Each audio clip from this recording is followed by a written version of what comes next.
Hey, so welcome back, and today's March 17th, and this is another daily LeetCode problem. So today the problem was called implement trie, and what we do is we have to create a data structure.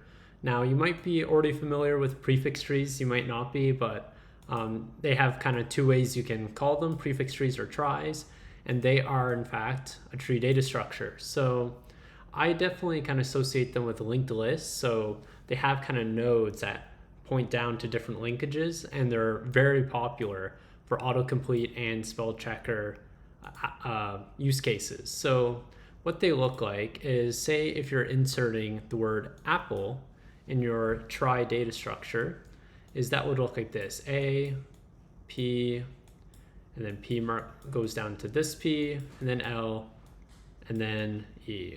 Okay, this is the letter like L here. And so now what you can do is say, if you want to check, in your autocomplete application, say you're typing like apple, it might kind of autocomplete by saying, okay, there's a word with this particular prefix. Why don't we grab all of this and kind of spit it out to our, UI or something. That's like a random use case. But now, what if we wanted to insert the word app, kind of like on the App Store? So then what you do is you could say, okay, is the letter A already in our trie? Yes. So then we kind of continue down this linkage, and we don't duplicate it. We don't add like another thread here with another letter A, because we can kind of reuse this existing letter. And so then what you do is you just kind of go down here all the way, and you can see that the word finishes here, right? It's kind of a prefix to the word apple. So you can kind of mark this as like an end, right? So this is kind of like the end of a particular word. And so you can actually put this also here. And so you'd mark this letter as the end of the word, like apple. So you kind of have to have a marker indicating that you reached the end of the word. And so what you do have is also, like up here, this is kind of your root of your tree. Oh, I spelled that completely wrong. The root. And so you can kind of have multiple paths leading off here. Say if you have like pair. So you put P, E, A, R.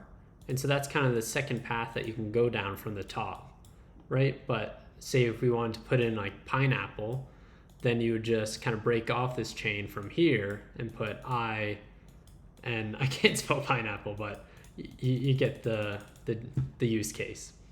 So yeah, so to implement this, much like say in your first algorithms class, when you have to, often people have to create a linked list class, is we have to create a trie node, right? And so each of these letters here are going to be kind of like a linked list node, but we'll call it a trie node.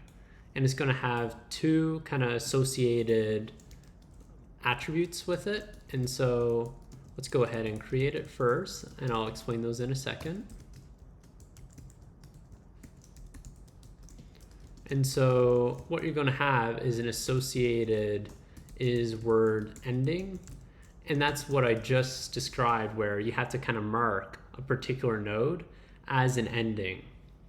Right, in that case, it was the letter E saying, okay, a word just ended at this node.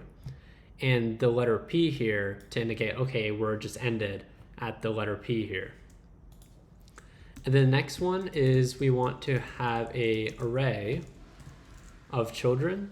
And so that's because, well, say if we're making the word apple again from our root, this is our root, then we want to say, okay, A has what children? Well, it has P here, right? And so we're going to have an array. And so we're going to put the letter P kind of at its position in the alphabet. So like the letter A here will be at 0. B will be at index 1. C will be at index 2. And then, this will be whatever, I don't know what, I think like, I'm not even going to guess, but there's basically 26 letters in the alphabet, and P is going to go at that kind of numerical number where it's positioned. All right, and so that's called a direct access array. It's a common kind of programming template that you do when you're looking at okay, this particular index kind of maps to that corresponding like letter in this case. And so we're going to multiply it by 26. And initially they're all going to be set to none because we're going to actually put inside of this array the trie node. And so it's kind of like having a linked list with kind of a associated children array, so you can kind of add these nodes as its children. Okay, so we're going to go ahead and create our trie, and we're going to give it a corresponding root, and it's going to be creating the first trie node. And so this is kind of just a useful kind of pointer that's going to point to that first row of letters that we start with. And then so to insert, what we're going to do is we're going to grab our root. So we'll say our current node is equal to our root. I can't type today. And we'll want to iterate through all the letters in our string. So let's just call this letter and word. And so what we want is then we want to see, okay, from our root, is there any letters that we found in our kind of dictionary, in our trie, that map to the first letter in our word? And so we can get our letter index, and that's going to be equal to the kind of integer equivalent of that letter minus a. And so this is how we get, okay, like since a, I think the corresponding integer for it is like 97. Say if this letter is actually the letter A, then it would do kind of the operation of 97 minus 97 equals 0. But say if this letter was actually B, it would correspond to like 98. And so that would give us the index 1 of saying, okay, this should have a trie node at that corresponding index in this children array. Okay, so from there, that's our letter index, and we want to see, okay, our child will be equal to our current node's child at that letter index. And so this is going to say, okay, grab us the node there. And so, however, since they're already all kind of preset to none, we want to check if there actually is a letter for that corresponding letter. So if there's a child there, then what we're going to do is we're going to just go down that linkage, because we don't have to add another trie node there since there already is one. So we can kind of reuse existing letters. Otherwise, we're actually going to have to make it. And so then what we're going to do is our child will be equal to a particular trie node. Oh, let's create it. And then we're going to set our current node dot children at that letter index is equal to that child. And then once again, we're going to kind of go down our linkage. And so finally, what we just want to do at the very end is we want to set and mark it as the word ending, right? And so we need to say that, okay, this is a node that finishes a word in our trie. So we just set current node dot is word ending is true. And so to search, what we do is we once again grab our current node from our root, and we want to iterate through each one.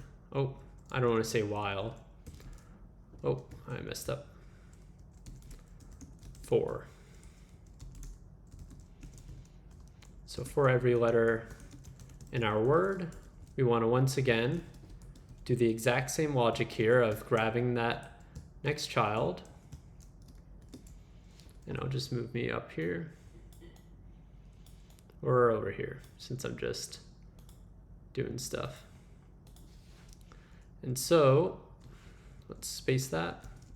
So for every letter in our word, we grab the letter index and then the child. And so from there, we want to say, okay, if there's not a child, then we're just going to return false.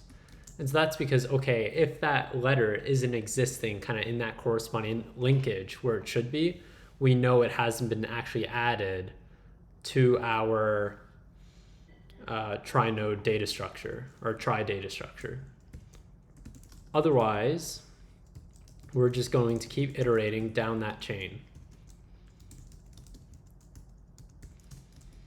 Okay, and so if it makes it through the entire data structure, then we say, okay, we're going to return true only if that current node is the ending of a word, because we're actually going to mark it as like, yes, this is the ending of a word or not. And so to check if there's a prefix, we actually want to do the exact same thing, but we want to exclude this step and just return true, since we're using a prefix rather than like a full word. We're just checking, okay, is there a word in here that has this particular prefix? All right, so let's go ahead and try running this. It's accepted, and just like that, that's the answer. So yeah, I hope you learned a little bit. This is a super powerful data structure. It's not that common in competitions or interviews, but it's a fun thing to know, and it's very similar to creating like a linked list data structure. It just kind of has like, it's similar to an n-ary tree, if you ever heard of it. Instead of a binary tree, you kind of have an n-ary tree, because you can have like kind of n children. Really in this case it's 26, but it's kind of like you can have n children for every particular node. But yeah, so I hope that helped, and good luck with the rest of your algorithms. Have a great day.